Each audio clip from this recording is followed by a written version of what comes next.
अशोक शांति का प्रतीक बनने से पहले, भारतीय मुद्रा पर जिनका सिंह बना है, उससे पहले, दुनिया भर में बौद्ध संदेश फैलाने वाले सम्राट बनने से पहले, वो जाने जाते थे चंड अशोक, क्रूर अशोक के नाम से।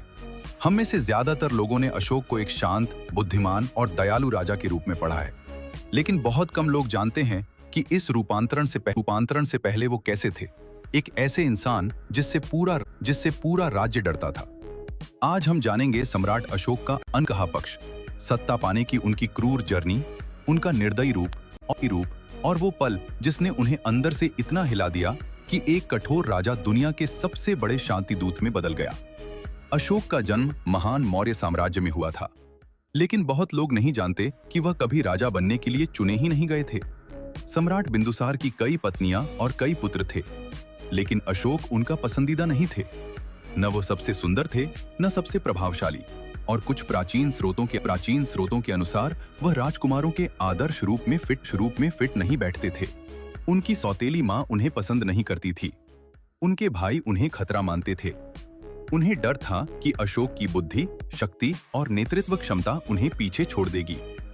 अशोक का बचपन बीता अकेलेपन, उपेक्षा और नापसंदगी में।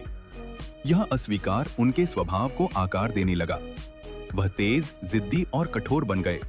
कोई जो मानता था कि महल में टिकने के लिए उन लोगों से ज्यादा मजबूत बनना होगा जो तुमसे नफरत करते हैं, और जल्द ही उन्हें खुद को साबित करने का मौका मिला। अशोक को विद्रोह दबाने भेजे जाने से पहले उन्हें 3 बड़े कौशलों में प्रशिक्षण दिया गया था, जो उनके शुरुआती व्यक्तित्व और पहचान को तय करने वाले थे। अशोक का प्रशिक्षण उनके भाइयों से कहीं ज्यादा कठोर था। जहां दूसरे राजकुमार आराम और विलासिता में समय बिताते थे, वहीं अशोक मुश्किल काम चुनते थे। वह सैनिकों के साथ प्रशिक्षण लेते थे, आम लोगों के साथ खाते थे और अलग-अलग समुदायों के जीवन को समझने के लिए अक्सर लंबी यात्राएं करते थे।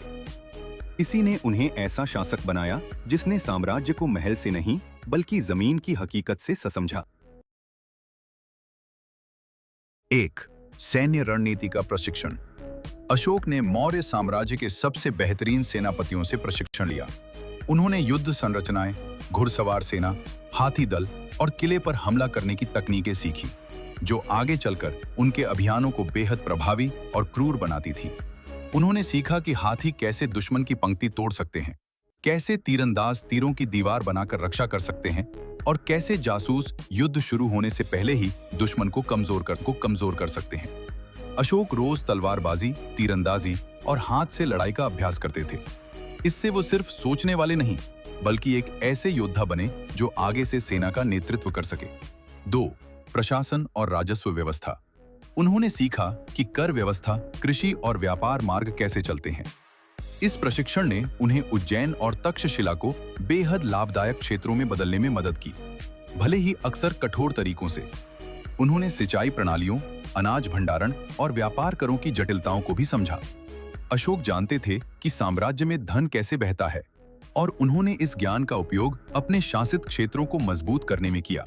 उनका सख्त प्रशासन भ्रष्टाचार को कम रखता था, लेकिन उनकी सजाएं लोगों को उनके नाम से डराती थीं।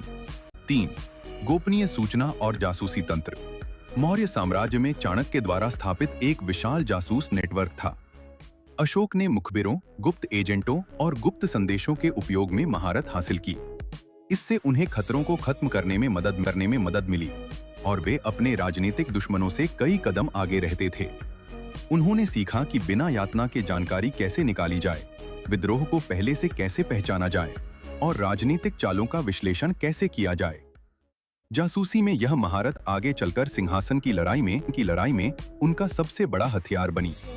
ज्यादातर किताबों में यह लिखा होता है कि अशोक अपना साम्राज्य बढ़ाना चाहते थे, लेकिन इतिहास में इसके पीछे और भी गहरे कारण बताए गए। भारत से दक्षिण पूर्व एशिया को जोड़ने वाले समुद्री व्यापार मार्ग कलिंग से होकर जाते थे। कलिंग पर नियंत्रण का मतलब था धन पर नियंत्रण। कलिंग अपने बेहतरीन जहाज निर्माण और नाविकों के लिए भी मशहूर था। इसके बंदरगाह अंतर्राष्ट्रीय व्यापार के बड़े केंद्र थे। इससे कलिंग बेहद धनी और प्रभावशाली था। मौर्य शासन से भागे कुछ विद्रोही राजकुमारों को कलिंग में शरण मिलती थी। इससे अशोक बेहद नाराज थे। इसे वे मौर्य साम्राज्य को सीधी चुनौती मानते थे। कलिंग के नेताओं ने खुलेआम कहा था कि वे मौर्य साम्राज्य को कभी नहीं मानेंगे। ये सिर्फ राजनीतिक नहीं बल्कि वैचारिक विरोध था। कलिंग न झुकता था और न ही कर देता था। अशोक जैसे राजा के लिए यह खुली अवज्ञा थी। कलिंग का गर्व, साहस और झुकने से इनकार करना अशोक के लिए एक व्यक्तिगत अपमान बन गया। ये भावनात्मक कारण राजनीतिक महत्व के साथ मिलकर युद्ध को अपरिहार्य बना देते हैं। जब साम्राज्य के दूर दराज इलाकों में विद्रोह शुरू हुए तो दरबार को किसी ऐसे व्यक्ति की जरूरत थी जो निडर हो और विद्रोह को कुचल सके। आरामदायक जीवन जीने वाले राजकुमारों में से कोई आगे नहीं आया तो उन्होंने अशोक को भेजा। उन पर भरोसा करके नहीं बल्कि इसलिए क्योंकि उन्हें कुर्बानी समझा जाता था। लेकिन जैसे ही अशोक ने रणभूमि में कदम रखा, उनकी एक नई पहचान बन गई। वो निर्दयी थे, रणनीतिक थे और अजेय योद्धा थे। उज्जैन और बाद में तक्षशिला के राज्यपाल के रूप में उन्होंने विद्रोहों को इतनी कठोरता से दबाया कि लोग उन्हें एक नए नाम से पुकारने लगे। चंड अशोक, डरावना अशोक। ये केवल एक उपनाम नहीं था, यह एक चेतावनी थी। अशोक मानते थे कि शासन सिर्फ डर से चलता है और जितनी जीतें मिली, दरबार उनका उतना ही डरने लगा। और फिर आया वह पल जिसने सब कुछ बदल दिया। सम्राट बिंदुसार गंभीर रूप से बीमार पड़ गए और अचानक शांत महल राजनीतिक रणभूमि में बदल गया। अशोक के भाइयों ने साजिश की कि उन्हें दूर रखा जाए। वे खुद सत्ता चाहते थे, लेकिन अशोक हार मानने वालों में से नहीं थे। ऐतिहासिक परंपराएं कहती हैं कि अशोक ने षड्यंत्रों का सामना किया, विरोधियों को दंडित किया और हर उस व्यक्ति को हटाया जो उनके रास्ते में खड़ा था। जब वो अंततः सम्राट बने तो उन्होंने सत्ता पा ली, लेकिन इसके साथ ही वो पहले से भी ज्यादा डर का कारण बन गए। अशोक लोहे की मुट्ठी से शासन करते थे और इस दौर की सबसे भयानक कहानी है कलिंग का युद्ध। कलिंग एक समृद्ध स्वतंत्र राज्य था। उसने मौर्य साम्राज्य के आगे झुकने से इनकार कर दिया। अशोक के लिए यह सिर्फ अवज्ञा नहीं थी, यह एक अपमान था। उन्होंने एक विशाल आक्रमण शुरू किया, भारतीय इतिहास के सबसे भीषण युद्धों में से एक। कहा जाता है कि 1 लाख सैनिक मारे गए और 1.5 लाख लोग विस्थापित या मारे गए। जब युद्ध समाप्त हुआ, अशोक रणभूमि से गुजरे, लेकिन विजय नहीं दिखाई, केवल लाशें, बिखरे परिवार, खून से भरी धरती। विजयी सम्राट खुद को पराजित महसूस कर रहा था। अपने जीवन में पहली बार चंड अशोक के भीतर पश्चाताप जागा। प्राचीन अभिलेखों के अनुसार वो भीतर तक हिल गए। उन्होंने खुद से पूछा, क्या यही सत्ता है? क्या यही साम्राज्य मैं चाहता था? यह पल उन्हें तोड़ गया। निर्दयी अशोक मर चुका था। अशोक ने मार्गदर्शन, चिंतन और अर्थ की तलाश की और उन्होंने रुख किया बौद्ध धर्म की ओर। उन्होंने शांति, करुणा और बुद्धिमत्ता की शिक्षाएं अपनाई। उन्होंने अत्याचार बंद किए, सैन्य विस्तार कम किया, इंसानों और पशुओं के लिए अस्पताल बनवाए, पेड़ लगवाए, विश्राम गृह बनवाए, रास्तों के किनारे कुएं खुदवाए। उन्होंने पूरे प्रशासन को डर की व्यवस्था से बदलकर कल्याण की व्यवस्था में बदल दिया। जो कभी क्रूरता से शासन करता था, वही बन गया धर्माशोक, यानी धर्मप्रिय अशोक। उनका संदेश सिर्फ भारत तक सीमित नहीं रहा।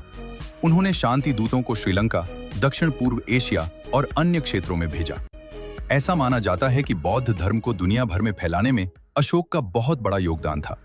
और फिर आया उनका सबसे प्रसिद्ध निर्माण, अशोक स्तंभ। पत्थर के ये स्तंभ, जिन पर नैतिक शासन के संदेश खुदे हैं, आज भारत की विरासत के प्रतीक हैं। और इनके ऊपर 4 सिंह, वही प्रतीक जिसे आप भारतीय मुद्रा, पासपोर्ट और सरकारी चिन्हों पर देखते हैं। अशोक का रूपांतरण विश्व इतिहास की सबसे शक्तिशाली कहानियों में से एक है। वो सबसे डरावने शासकों में से एक से बदलकर सबसे दयालु नेताओं में से एक बन गए। इतिहास में बहुत कम शासकों में इतनी बड़ी परिवर्तन की क्षमता देखी गई है और उनकी जीवन से सबसे बड़ी सीख सरल है। शक्ति जमीन जीत सकती है, करुणा लोग जीत सकती हैं, लेकिन परिवर्तन समय को जीत लेता है। चंड अशोक से धर्माशोक तक की यात्रा हमेशा याद दिलाती है कि सबसे कठोर इंसान भी दुनिया बदल सकता है, अगर वह खुद को बदल ले। ये थी सम्राट अशोक की अनकही कहानी। वो राजा जिसने एक साम्राज्य बदल दिया और जिसकी विरासत आज भी भारत को दिशा देती है। अगर आप ऐसी और गहरी ऐतिहासिक कहानियां चाहते हैं तो लाइक, शेयर और सब्सक्राइब करें और कमेंट में बताएं अगला कौन सा भारतीय ऐतिहासिक व्यक्तित्व आपको जानना है?